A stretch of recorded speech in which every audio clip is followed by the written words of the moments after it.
Samajwadi party के कद्दावर नेता आजम खान जेल से छूट चुके हैं, लेकिन उनको लेकर तमाम अटकलें चल रही हैं कि वो समाजवादी पार्टी में रहेंगे या नहीं रहेंगे। उनके रिहाई को लेकर अखिलेश यादव का बयान आया, तमाम नेताओं ने और कार्यकर्ताओं ने मिठाइयाँ बांटी। लेकिन आजम खान के जो लहजे हैं उससे ये पता चल रहा है कि आजम खान अभी भी खुश नहीं है। हमारे साथ leader of opposition Mata Prasad Pandey ji मौजूद हैं, उनसे बात करेंगे। सर, आजम खान की रिहाई को लेकर आप लोगों में कितनी खुशी है? देखिए, प्रसन्नता होती है। हमारे साथ ही रहे हैं, हमारे समाजवादी पार्टी के फाउंडर मेंबर रहे हैं और समाजवादी के लिए उन्होंने अच्छा काम भी किया है। उनको अनैतिक ढंग से एक नैतिक आदमी को जेल में डाला गया था। ये बड़ा ये बहुत ही दुख की बात थी। हम लोगों से जितना हुआ उसके लिए हम लोगों ने प्रयास किया लड़े और उनको अब उनकी रिहाई हुई है। मैं इस बात से प्रसन्न हूँ और मैं आशा करता हूँ उनकी रिहाई से पुनः एक बार फिर समाजवादी में एक अच्छी ऊर्जा पैदा होगी।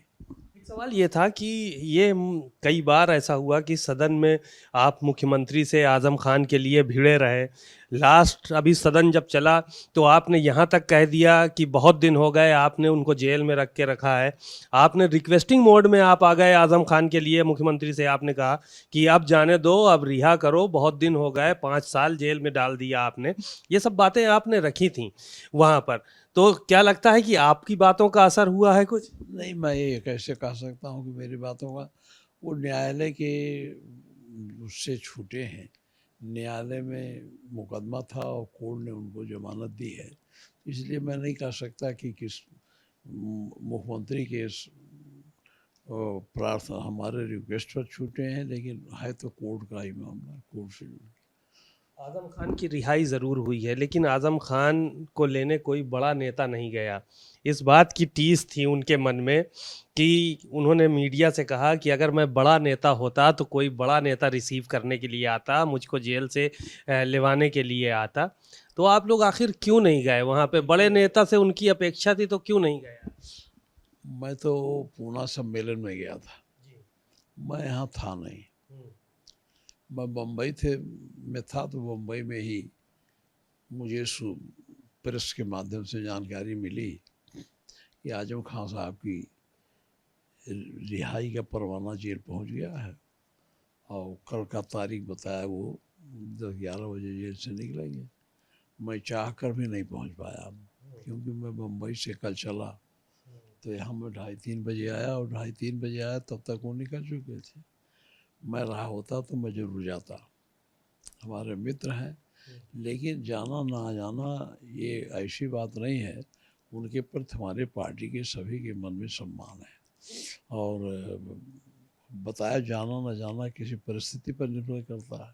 हम उनसे जेल में भी जाकर मिले हैं और हमारे राष्ट्रीय नेता भी उनसे मिलते रहते हैं। तो ये कहना कि कोई लेने नहीं गया, अब क्या परिस्थिति थी मैं नहीं बता सकता। इसी एक चर्चा और चल रही है कि बसपा के संपर्क में है, कोई कह रहा है, कोई कह रहा है कि दूसरे दलों के संपर्क में है। आजम खान से भी ये सवाल हुआ था, उन्होंने कहा कि अब आगे आपका क्या कदम होगा, आप आगे क्या करेंगे? तो उन्होंने कहा पहले तो मैं अपना इलाज कराऊंगा, मैं बीमार हूँ, उसके बाद की बात है। लेकिन बसपा में और दूसरे दलों से संपर्क में आने की जो ये चर्चाएं हैं, इसको कैसे देखते हैं? देखिए, मैं ये सब नहीं जानता, मुझे नहीं पता वो किस दल के संपर्क में है। मैं इतना जानता हूँ एक बहुत ही नैतिक लीडर हैं और इसीलिए मैंने आपसे पहले कहा, एक नैतिक व्यक्ति को अनैतिक ढंग से जेल में डाला गया, यातनाएं दी गई। मैं समझता हूँ वो जब उन्होंने कुछ कहा ही नहीं अभी तक क्या करेंगे, इसके बारे में अटकल लगाना बेकार है। और मैं समझता हूँ हमारे समाजवादी पार्टी के फाउंडर मेंबर है, वो समाजवादी पार्टी को मजबूत करेगा। क्या आप लोगों ने मदद नहीं की जेल में रहते उनकी? समाजवादी पार्टी के बड़े नेताओं ने, आप लोगों ने? नहीं, अब जेल में रह के क्या मदद करते, जेल के न्यायालय के उस पर गए थे। अच्छा, उसमें सरकार का भी चाहे गलत ढंग से मुकदमा लिखा के जेल में डाला था, तो जेल में डालने के लिए सरकार जानते हो कितनी क्रूर और निर्दयी है। इसलिए उनसे बात करने में कोई, हम लोग तो बार बार गए, असेंबली में भी गए असेंबली से बड़ा कोई मंच होता नहीं है जहाँ से न कहा जाए, कहा गया। लेकिन अब उस पर सरकार ने नहीं ध्यान दिया, तो हम लोग कोर्ट के सहारे रहेंगे, भाई न्यायालय जो करेगा उसी पर होगा। इसलिए न्यायालय के सहारे से हम लोग उनको देखते रहे कि जल्दी वो छूटे। जीएसटी एक रिफॉर्म को लेकर ये कहा जा रहा है दूध, पनीर, घी, दही, सब्जियां ये सब सस्ता हो गया है। सरकार लगातार इस पे जो है वो बात कर रही है। आज मुख्यमंत्री की प्रेस कॉन्फ्रेंस भी है इसको लेकर कि कितना सस्ता कर दिया है। आप जानते हो, भारतीय जनता पार्टी प्रचार की पार्टी है। ये काम नहीं करती है नए नए मामले गढ़ करके उसका जनता के बीच में अरे आप ही ने इतना बढ़ा दिया कि जनता त्रस्त हो गई, जनता बोझ से दब गई। जब समझ गई कि अब जनता में बहुत गुस्सा, तो आपने कुछ कम कर दिया। इससे कौन बड़ी बात हुई? खुद ही आपका कहने का मतलब है खुद ही ने लगाया, खुद खुद ही ने, हाँ, हमारा कहने का मतलब खुद ही आपने इतना बढ़ा दिया कि जनता उसके बोझ से दब गई। जब आपने समझ लिया कि जनता में बहुत गुस्सा है, परेशानी अब आने वाले चुनाव में हो जाएगी, तो आपने थोड़ा सस्ता कर दिया। ये कौन सी बड़ी बात है? 27 में असर डालेगा ये जो भारतीय जनता पार्टी ने जो कम किया है जीएसटी, इसका असर होगा 27 के चुनाव में। एक ये आप अंदाज़ा लगाइए, एक आदमी को मार के हाथ पैर तोड़ दीजिए, इसके बाद उसको दवाई कर दीजिए, तो क्या आप आशा करेंगे वो आदमी आपके प्रति उसकी सहानुभूति जग जाएगी? वही हाल इस जीएसटी की है। शुक्रिया।